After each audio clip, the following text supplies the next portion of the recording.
जैसा कि सर्वविदित है कि केंद्र व यूपी सहित अन्य राज्यों की भी सरकारें अपनी आर्थिक नीति, बजट व अर्थव्यवस्था आदि को लेकर जो बड़े बड़े दावे कर रही हैं, वे ज़्यादातर हवाई न होकर काश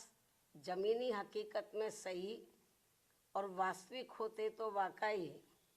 भाजपा द्वारा अच्छे दिन लाने के इनके सुनहरे सुहावने व लुभावने वायदे की थोड़ी अच्छी बात होती। किंतु दुखद है कि सरकार की अधिकतर नीतियों एवं कार्यक्रमों से जग जाहिर तौर पर कुछ मुट्ठी भर बड़े बड़े पूंजीपति व धन्ना सेठ और अधिक धनवान बन रहे हैं व इन जैसे लोगों की संख्या दिन दोगुनी व रात चौगुनी बढ़ रही है, जो कि ये सरकार की पूंजीवाद समर्थक नीति का जीता जागता प्रमाण है। जबकि सरकारों का सही व संवैधानिक दायित्व अमीरों को और अधिक अमीर बनाने की बजाय यहाँ के दलितों, आदिवासियों, पिछड़े वर्गों व अन्य मेहनतकश समाज से संबंधित रखने वाले करीब 125 करोड़ नागरिकों की गरीबी, बेरोजगारी व हर प्रकार के इनके पिछड़ेपन को दूर करना चाहिए, ताकि इन सबका थोड़ा भला होकर इनके त्रस्त जीवन में बहुअपेक्षित व बहुप्रतीक्षित सुधार लाने की संवैधानिक मंशा पूरी हो सके। लेकिन ऐसा नहीं करना स्पष्टतः सरकार की गरीब विरोधी नीति व कार्यकलाप ही कहलाएगा। और यूपी व देश के ऐसे बिगड़े हालात को लेकर हमारी चिंता स्वाभाविक तौर पर इसलिए है क्योंकि अम्बेडकरवादी सोच व चिंतन वाली पार्टी बीएसपी इन्हीं वर्गों के शोषित पीड़ित करोड़ों लोगों को अपने पैरों पर खड़ा करने के लिए अस्तित्व में आई है और परम पूज्य बाबा साहब डॉक्टर भीमराव अंबेडकर के जीवन आदर्श की तरह ही लगातार संघर्षरत भी है तथा साथ ही उत्तर प्रदेश में 4 बार मेरे नेतृत्व में रही सरकार में सामाजिक परिवर्तन व आर्थिक मुक्ति का ऐतिहासिक सुधार जमीन पर उतार करके भी दिखाया है, जो इसका ये खास उदाहरण भी है। इसके अलावा वैसे तो यूपी सरकार, यूपी को वर्तमान में जो चल रही है यूपी सरकार, यूपी को देश का ग्रोथ इंजन होने का दावा करते हुए नहीं थकती है, किंतु आबादी के हिसाब से देश के सबसे बड़े राज्य होने के बावजूद यहाँ के लोगों के जीवन की जो शिक्षा, स्वास्थ्य, सड़क, बिजली, पानी आदि बुनियादी जरूरतों को लेकर जो दुर्दशा है वह किसी से भी छिपी हुई नहीं है। केंद्र की तरह यूपी सरकार के पास भी धन की कमी नहीं है, लेकिन इसका इस्तेमाल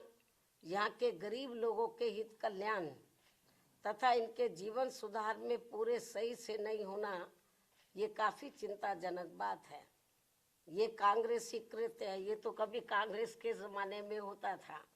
ये कांग्रेसी कृत्य है जिस नक्शे कदम पर अब भाजपा सरकारें भी चलती हुई नजर आ रही हैं। भाजपा व अन्य और जो रीजनल पार्टियों की सरकारें हैं वो भी चलती हुई नजर आ रही हैं, जो बड़े दुख की बात है। इतना ही नहीं बल्कि कांग्रेस व सपा सरकार की तरह ही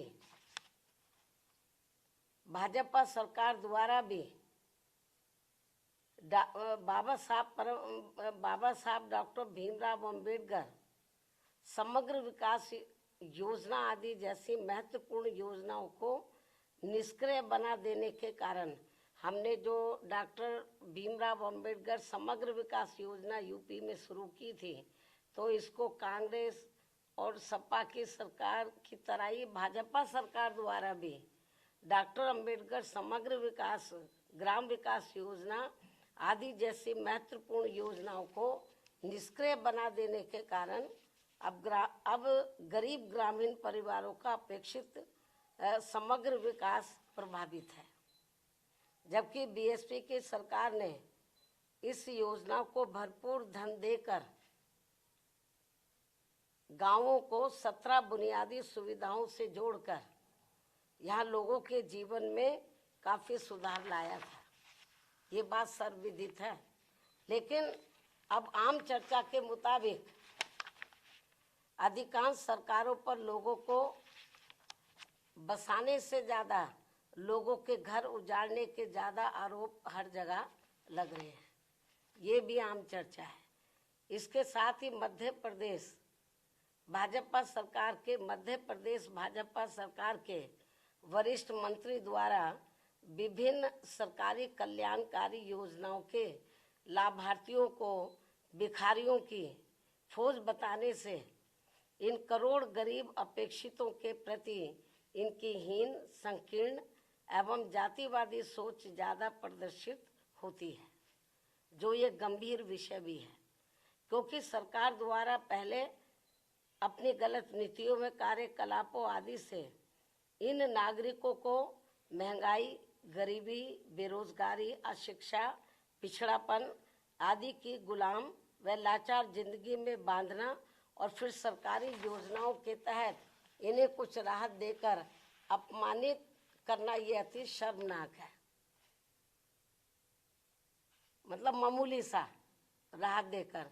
उससे भी दुखद बात यह है कि दलित, शोषित, पीड़ित गरीबों को थोड़ा सा अनाज देकर इनका वोट लेकर सरकार बनाना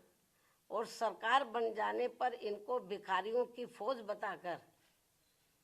इनके आत्मसम्मान व स्वाभिमान को जबरदस्त ठेस पहुंचाने वाली खुली गरीब विरोधी जातिवादी राजनीति करना ये ठीक नहीं है। और इसकी जितनी भी निंदा की जाए वह कम है। ये विषय हालांकि मीडिया में तो काफी चर्चा में रहा है, लेकिन इसके बावजूद केंद्रीय नेतृत्व ने इसका संज्ञान लेना उचित नहीं समझा, जो ये भी चिंता की बात है। इसके साथ ही यूपी ही नहीं बल्कि पूरे देश में भाजपा सरकारों द्वारा कानून व सरकारी मशीनरी का दुरुपयोग करके धर्म विशेष के नागरिकों व उनके धार्मिक स्थलों आदि को जो टारगेट किया जा रहा है, वह संविधान की मान मर्यादा व उसके धर्मनिरपेक्षता के मूल सिद्धांत के विरुद्ध वास्तव में देश के विकास को बाधित करने वाला कदम है। और अब मेरा यही कहना है, केंद्र व यूपी सहित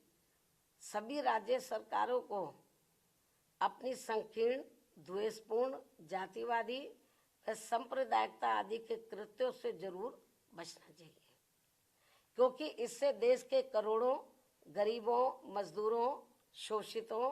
पीड़ितों, दलितों, आदिवासियों, पिछड़ों व अन्य मेहनतकश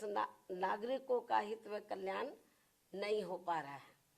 और जिससे वास्तव में देश हित भी प्रभावित हो रहा है। ऐसे में सरकारों की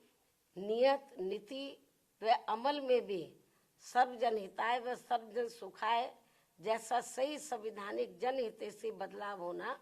जरूरी है। संक्षेप में अब हमारी पार्टी का यही कहना है कि हर वर्ष केंद्र व राज्यों के बजट में देश, प्रदेश व जनहित की जो काफी बड़ी बड़ी बातें कही जाती हैं, और आपको मालूम है इस समय बजट का दौर चल रहा है पूरे देश में। राज्यों की सरकारें अपना बजट रख रही हैं, केंद्र की सरकार ने भी बजट रखा, चर्चा भी अब इस पर होगी। लेकिन इन्होंने हर साल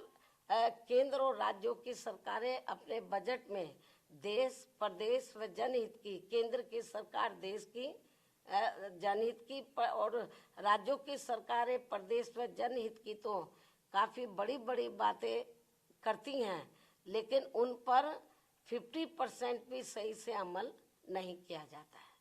क्योंकि मैं देख रही हूँ आए दिन किसी ना किसी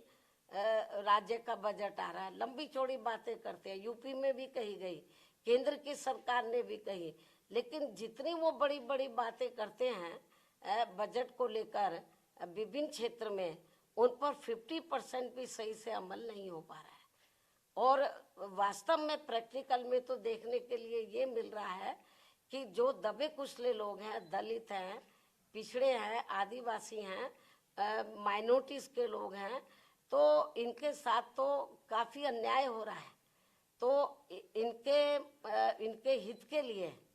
इनके डेवलपमेंट के लिए, इनके मद में जो पैसा बजट में रखा जाता है कि इतना पैसा हम इनको दे रहे हैं इनके डेवलपमेंट के लिए, लेकिन वो पूरा पैसा उनके डेवलपमेंट में नहीं लगता।